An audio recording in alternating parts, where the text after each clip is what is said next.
Okay, at this point, we've got our liners exactly alike. They're still glued together with super glue with the tape in the middle of them. They're precisely the same.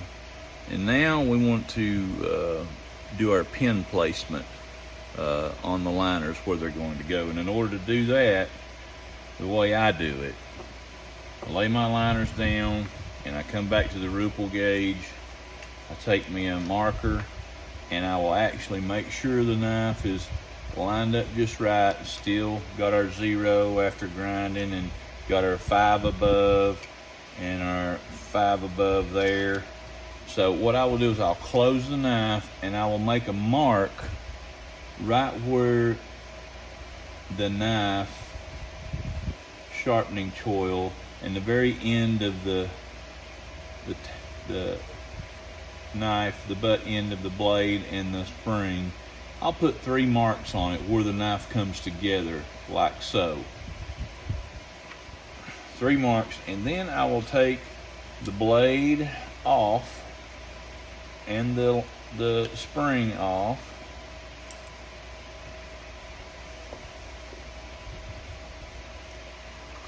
Got that one stuck. And I will bring them down to the liner and lay them on the liner and line the knife up approximately as close as I can. I'll line those marks up on the blade and the spring. And what I'm trying to do here is find the first hole, which is the pivot hole of the blade, and make a mark where we're going to drill our pivot hole. And you want to be very careful about this. You want to make sure that the tip of the blade is down under the liners, that you've got the back of it. Doesn't have to be lined up perfectly, but you need to know that you've got enough material to grind off. And when I get that set close to where I want it,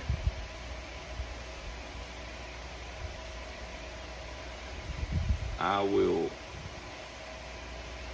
mark my hole with a 3/32 inch punch. And that is pretty close right there.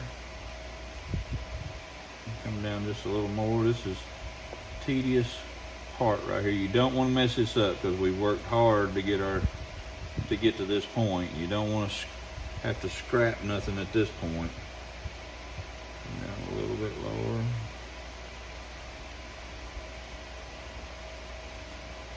About right there. Take our punch and gently put it through the pivot hole, and then we will take our hammer and mark that spot.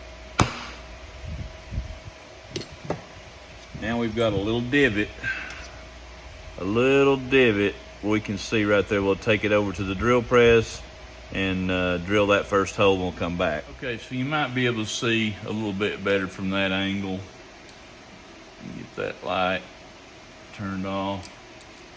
All right, so we'll put our liner under there. We'll make sure we're lined up with our drill press.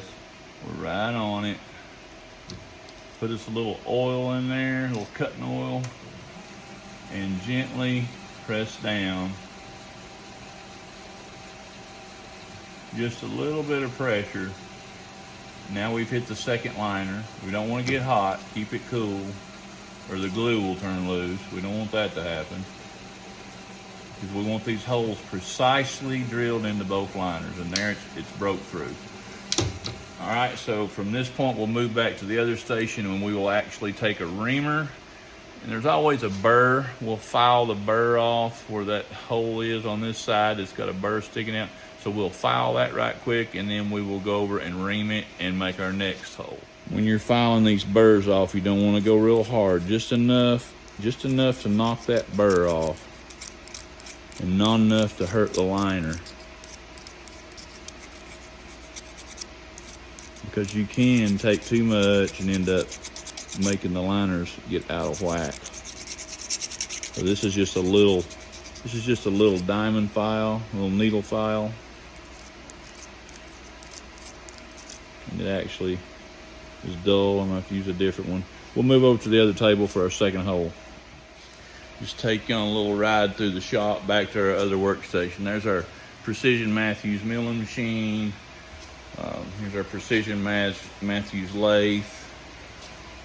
We have a workstation over there where we do our grinding, knives, and some band saws, and other tools.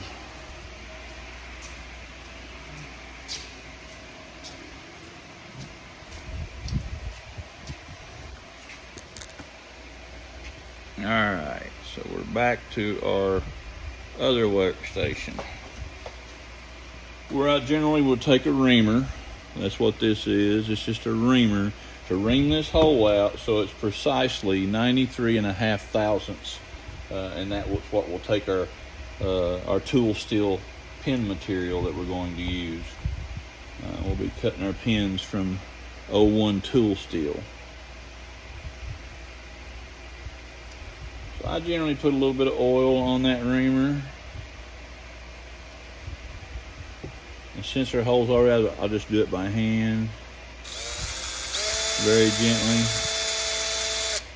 Ream it from both sides. So we won't have any problem with pin coming in and out of it. And I will do a little bit more filing to make sure that there's nothing sticking up there to hold our liners off of the handle material, if this indeed is the side that we use for the handle glue up. So we've got that off now, that burr. So now we'll come back down, and this time we will actually place the liner onto the where the knife blade pivot is.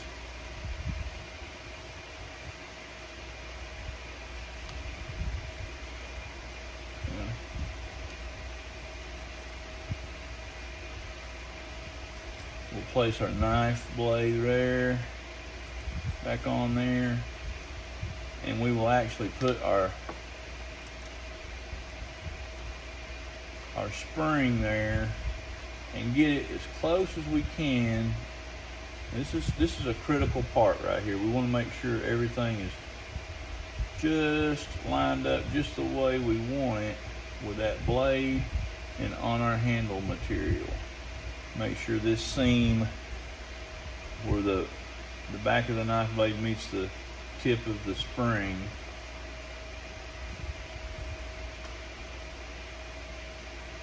and what we want to do here when we get that spot,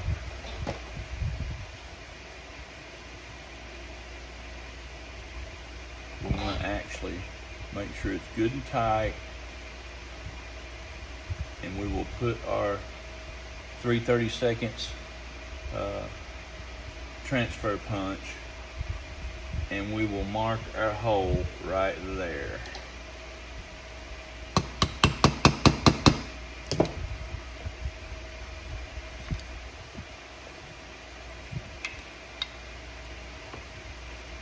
Meet you back over at the drill press. Okay, so what I've done here, I've already drilled the pivot hole. I didn't bore you with that in the back of the liner. The hole that we don't have drilled is this hole in the middle of the liner. And what we're going to do, this is the most critical part to getting this spring adjusted correctly. We already know our dial is right, so that doesn't matter if it hits a dial up there. We're not even looking at that now. We know our knife is right. So what we're going to do, put it in the close. We see our tip is below the liner, so we're good there. I want to open it up, make sure everything's good and tight right there, and I'm going to make my mark in the middle of the liner where the spring is approximately going to be, and I'll explain that to you in a minute. All right. So now, take these all off.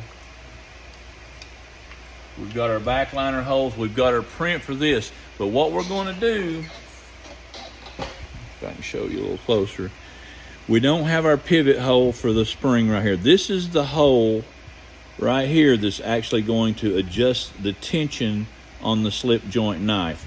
So what we're going to do is we're going to go over to the milling machine, drill press, and we're going to pull the drill down to that point, put the drill bit right here, and we're going to tighten everything down on the milling machine, and then we're going to actually move the milling machine 30 thousandths of an inch down, and we're going to drill that hole 30 thousandths of an inch below where we put our mark. That way, when we place our pin in here, there will be tension on that spring, and that is where you get the tension of the blade springing to the half stop and to the closed position. And so we'll go and I'll meet you over at the milling machine now.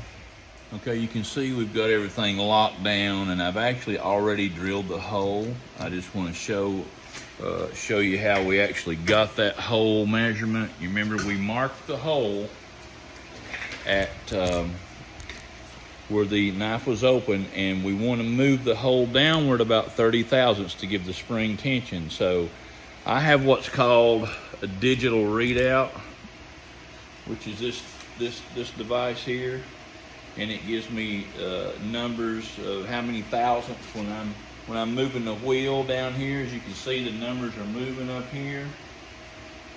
So whenever I get that marked on 0, and I got it lined up with our liner where we marked it, all I have to do then is take the wheel and crank it.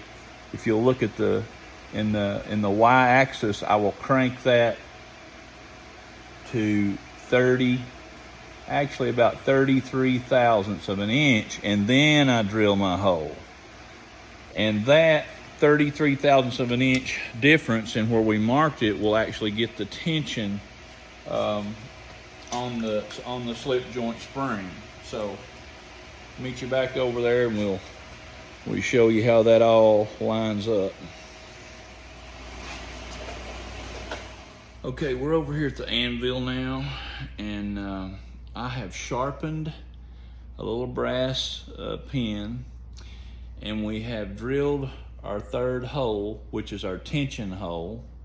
And as you can see, that pin will not push through because it's going to put that spring under tension.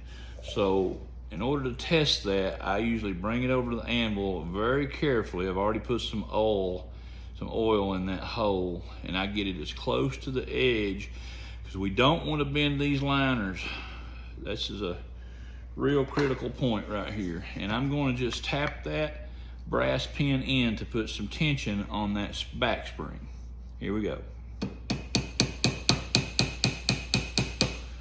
Okay, and this is just for testing. So now we have it in, and there is tension on the blade. So we will test it. It's a little bit too much, but as you can see, what we're making sure of right here is that when the closed position, we've got clearance. And as you can see, we've got clearance. The blade is not touching the bottom of the spring, because when it snaps down, you don't want that to snap down against and dull the knife. So it's a little bit strong. We'll probably take some meat out of that. But you can see it's got a good half stop position, and it's got a good snap. So that's successful. Now what we'll do, we'll pull the pins back out of it, separate the liners, and then put it back together. What you'll find in this video, this is not a tutorial, it's just the way I do pocket knives, and I've learned from other makers, and then trial and error. This knife will be taken apart and put together several times before we ever get it finished. They're very tedious and takes a lot of patience. So we've got a good action. Right there's the half stop, there's the open position. So we're doing good so far.